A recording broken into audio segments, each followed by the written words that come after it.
Hello and welcome to my channel. Have you ever heard people talking about a plan? I can tell you most people, when they say plan, they only refer to a schedule of activities.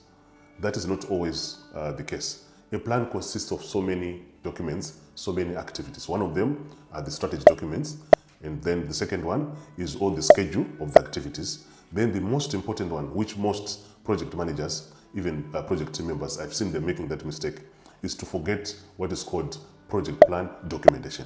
So in this video, I'm going to cover what is called project plan documentation. Why do you need it? Why is it helpful? And you'll see the benefits. Let's move on. Hello and welcome to my channel. My name is Oscar Mbira. I'm a certified program and project manager.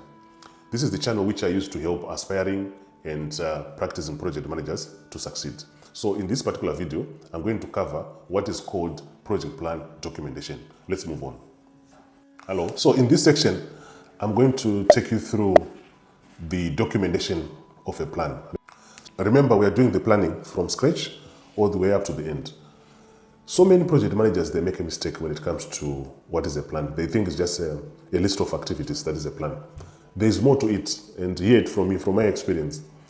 When you have a list of activities, a schedule of activities, you now need to document, because when you are planning, there's a thought process that you are taking into consideration as you come up with your project plan.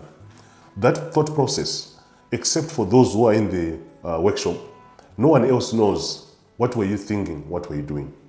So that is one of the reasons why it is recommended that after coming up with a schedule of activities, you now need to document. So I'll take you through the most important sections that you need to document in a project plan document. I hope you're enjoying the video so far. If you're new to the channel, don't forget to click the like button, the subscribe button, and the notification button so that you're the first person to be notified each time a new video is uploaded on this channel. It will also help the channel to grow. It will also help the channel to produce more videos like this one. Next one is you should be able to pick and identify the objectives and the goals of that plan. Say, for example, the plan is supposed to deliver the project within 18 months. That must be very clear. What are you planning about? You must be able to capture that information. Next one. Then the second section is also the purpose. What is the purpose of that plan? Is it only a level? What is the purpose of that plan? Is it only a stage plan? Is it only a team plan? You have three levels: the project plan, the stage plan, and also the team level plan. The idea of planning those areas is the same. So you go through the same process of products, product flow, and so on and so forth. But the advantage of stages and team plans is most of the products, the definitions are the same. Unless if you discover new products, then you just have to update them. So you go. So one of the sections is the purpose. Why are you planning for this? Then the second one, or the third one, is the assumptions.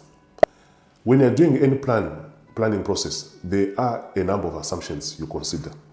For example, you might assume that all the resources are going to be available. Okay, that can hold on up to the end of the project, or it might change from stage to stage. You might assume also that the approved budget, okay, is not going to be exceeded, as an example. You might even assume that the period that you have included or you have estimated in the plan is accurate. So you go through a lot of assumptions. And then you can also talk about constraints.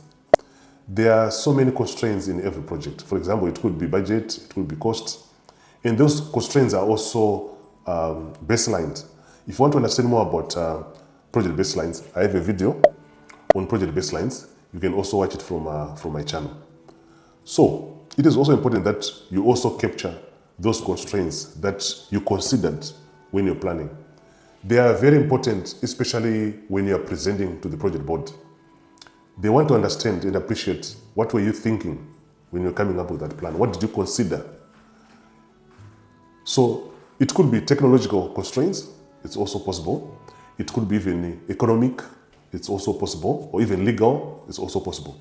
So there are so many constraints that you have to include in that particular section. And that if you want to dive deeper into appreciating what is project planning, I've also created an ebook which you can access in the description below. It will help you to appreciate step by step how do you start project planning from scratch all the way up to the end. Then the next section, which is expected to be part of your documentation, is dependencies. You see, unless if it's a project that is run in isolation, these days most of these projects, they have dependencies. They can depend on technology, as an example. They can even depending on the environment, as an example. They can also be run as part of a program, which means they have a dependence on other projects. So you also need to include the dependencies when you are documenting your plan. That is very, very important. It will save you a lot in future if you want to make any reference, or in case you want to follow up on anything. You know you have a dependence on this particular project because you're going to use the output as your input in a project. So it makes life easy when you're a project manager. Then you want me to create additional videos based on the concepts or also on the points that we've discussed in this video on project planning. You can reach out to me or you can let me know in the comment section below. If you want me to create the next section also that is expected is a summary of your plan. Remember, your plan has got so many products, but you need to summarize for this product. When is it expected to be initiated in terms of activities? When is it expected to be finished? How many days, and so on and so forth. So you also need to have that summary in your documentation so that when you present, like what I normally do, when I present to project board, I don't spend more time. I've seen so many project managers going line by line on the project schedule. You're wasting people's time. You share the schedule, but you present your plan documentation. That is what they need more than the schedule that you're presenting. So you're going to tell them, on this particular stage, my assumption is the supplier resources are going to be available, for example. On this particular stage, my assumption is inspectors, they're going to come on time, as an example. Or even auditors, they're going to come on time. Or even risk assessment is going to be done on time. So you also need to make that summary and then you present. There's also one section which most project managers, they leave out. This is the confidence level. I'm telling you, if one of the project members, if one of the board members has been a project manager before or has run projects before, the question they always ask, I've seen it in my projects, is what confidence level do we have on this particular plan? What confidence level do we have on these estimations? What confidence level do we have? What confidence level do you have in terms of the products that you want to produce? That is also very, very critical, and it's also very important for you to be able to answer that. Say, for example, you are running a project which is similar to what you have done before, and you know maybe they were successful before. So you can say my confidence level is 90%, 80%, something like that. There's no problem in doing that. But there are also some projects, maybe it's your first time to go through them. Then you can say my confidence level in terms of estimation, or my confidence level in terms of the product is 20%. It's also acceptable. And it will help you in future in case there's a problem. You've already told them that this is my first project, or this is the first project for the organization. We have never done this. So all these estimations, they are based on 20% confidence level. So when you're documenting your plan, you also need to put your confidence level. Then you also need to put your tolerance in terms of the plan. Remember, tolerance, the highest level comes from project board. But even in your plan, you are saying a specific stage is supposed to run for 2 months. But if it runs for 2 months, 1 week, it's acceptable. Okay? And you also need to make sure you have that buffer in your planning process before you document.